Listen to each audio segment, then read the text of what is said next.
എടാ പിന്നെ ഇങ്ങനെയൊന്നും അല്ലടാ. എടേ ഇത് നമുക്കിന്ന് പോണ്ടേ? യൂ എന്റെ ഒരു കൈ എവിടെയടേ? രണ്ടൂന്ന് കൈയായിട്ട് വന്നേണ്.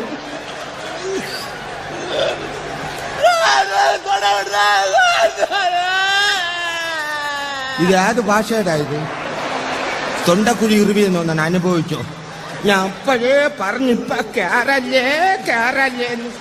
ഞാൻ ആക്രാന്തത്തോടെ വന്ന് കയറാൻ നിന്റെ അമ്മ വീടാടായത്. എടാ റെഡി പറഞ്ഞിട്ടല്ലേ കയറാവുള്ള. നീ അവിടെ സമാനപ്പെട്ട അവിടെ ഇരുന്നാണ്.